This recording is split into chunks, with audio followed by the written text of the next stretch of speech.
Je suis en compagnie de Jacques Martel, qui est auteur du livre Le Grand Dictionnaire des malaises et maladies.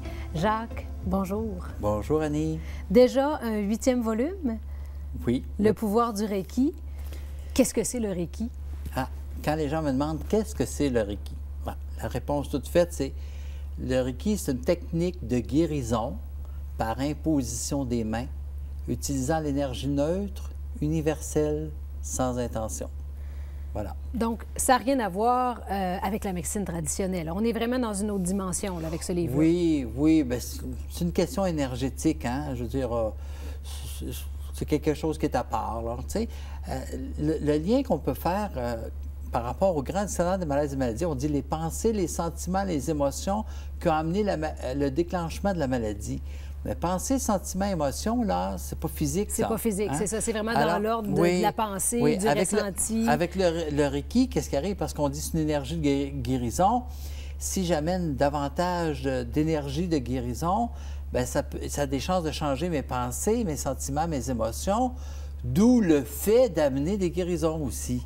Il faut une certaine technique pour pratiquer le Reiki. Je pense que toi, tu as déjà... on dit de toi que tu es un maître Reiki depuis plusieurs années déjà. Oui, depuis 1992. Et puis, bon, ce livre-là, je le fais en collaboration avec Jean-Jacques Robinet, qui habite en France, à qui j'ai initié comme maître et qui donne beaucoup d'ateliers au niveau du Reiki aussi. Mais moi, quand j'étais amené le Reiki, c'est en 92 ou 90, quelque chose de genre, en tout cas. On annonçait un cours de Reiki, une énergie de guérison. Je ne savais pas trop qu'est-ce que c'était. Mais ma voix intérieure, hein, j'ai une petite voix qui parle, hein, qui me dit « Va suivre cette formation et tu iras le plus loin possible là-dedans. » Le plus loin possible, je ne savais pas ce que ça voulait dire, moi, le plus loin possible. Bon, je dis, on me dit de le suivre, fait que je vais y aller. Est-ce que ça pourrait être justement cette collaboration-là avec M. Robinet qui t'a amené un peu en France, qui t'a amené un peu plus loin, dans le fond? Bien, M. Robinet, lui, a été 10 ans, comme c'est lui qui a organisé mes ateliers de 2003 à 2013 en France, surtout. T'sais. Mais c'est moi qui l'ai initié comme maître Reiki. OK. Hein? Donc, il pratique le même type d'enseignement que moi j'ai fait. Donc, avec des gens, il initie d'autres maîtres aussi. Alors, c'est ça. En France, je pense que c'est une technique qui est vraiment déjà très appliquée, qui est répandue, on parle de ça d'une façon aussi spontanée que la médecine traditionnelle ou... Oui, bien, c'est connu. Autant que la médecine traditionnelle, je dirais pas. Je ne suis pas bon dans les statistiques, je ne les ai pas. Mais c'est certainement qu'avec les années, ça se connaît de plus en plus. Okay? Donc, c'est important. Puis, ce qui est intéressant avec moi, j'ai été pendant 25 ans à donner des ateliers de croissance personnelle. Oui. Alors, s'affirmer, conscience de soi, retrouver l'enfant en soi, des trucs comme ça. Hein? Vraiment, c'était de la croissance ou des émotions, tout ça. Mais j'ai toujours gardé le Reiki un peu à part. Parce que même si on va chercher des guérisons quand on suit la formation, OK. Hein, de niveau 1, 2, par les initiations, mais on ne le fait pas au travers d'exercices. C'est l'énergie d'amour qui guérit. En fait, chaque conflit que je développe provient d'une interprétation d'un manque d'amour qui, lui, va possiblement déclencher une maladie. Qui est à la base. Tu parles du manque d'amour, mais je pense que le manque d'amour est à la base d'un paquet de mots, quelque part, là, dans le corps. C'est ça. Oui. Moi, pendant des années, quand j'ai dédicacé à la première édition du Grand Dictionnaire des malaises et des maladies, je marquais « L'amour est le vrai guérisseur ». Oui, tout à fait. Donc, bon, bien, comment on l'applique dans notre vie, comment on le fait passer, comment on amène ça c'est autre chose. Mais ce qui est intéressant dans le Reiki, c'est que je n'ai pas besoin de savoir qu'est-ce qui se passe. Je cherche juste de canal. Hein? Quand je dis un canal, c'est pas soi-même qui guérissons quelqu'un. Hein? On a des centres d'énergie, dont un ici au-dessus de la tête, qu'on appelle chakra couronne.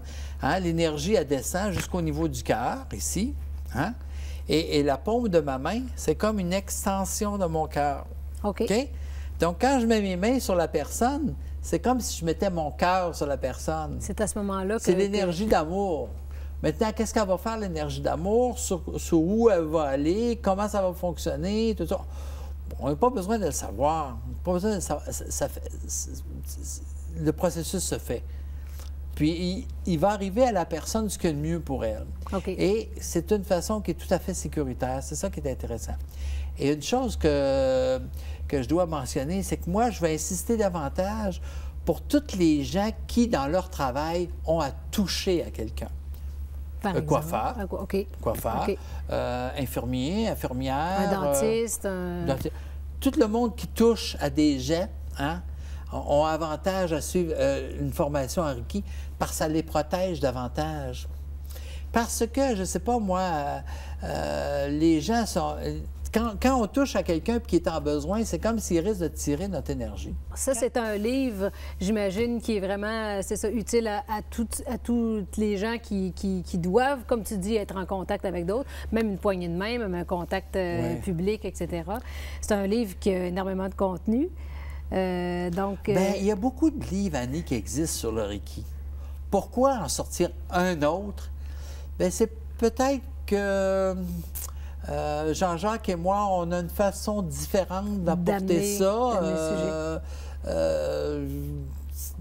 un peu plus rafraîchissante. Plus d'actualité, on pourrait dire. À la portée de tous. Plus jeune, hein? Bien, pourquoi, moi, des fois, quand j'étais pendant des années, je parlais du Reiki, les gens disaient « Ah, ça fait longtemps que j'entends parler, mais c'est avec toi, je veux le faire. » Puis avec Jean-Jacques, c'est la même chose. Il y a des gens qui n'avaient entendu parler, ça leur disait rien. Et lui, quand il en parle, oui, ça m'intéresse. Fait qu'il y a comme une sorte de magnétisme qui se fait, nous autres, quand on en parle, que les gens sont intéressés par nous, qu'ils ne rencontrent pas chez quelqu'un d'autre. Puis qui peut être aussi un peu une genre de suite de tous ces ateliers que tu donnes là, au travers tes différents ateliers. Il y a différents thèmes qui sont abordés, dont le Reiki, c'est un atelier que tu donnes aussi. Oui, il y a différents niveaux aussi dans le Reiki. Hein? Et le Reiki, ça sert à ouvrir nos centres d'énergie pour qu'on soit de plus en plus un pur canal d'énergie divine, si on veut, là, hein, sur la personne. Ça, c'est important. Mais on peut... Moi, quand j'ai été initié au Reiki, c'était pas dans mon intention ni de donner des soins, ni d'enseigner.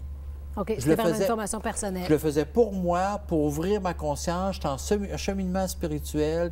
Je me disais, ça va aider à ouvrir ma conscience. Ça n'entrait pas en conflit avec, entre guillemets, ma religion. OK, oui. OK?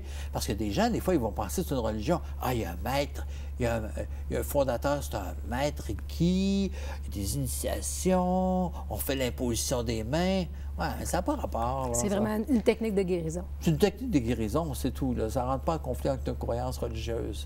Donc, Jacques, ce livre-là, il a été écrit dans le but d'informer les gens sur le Reiki?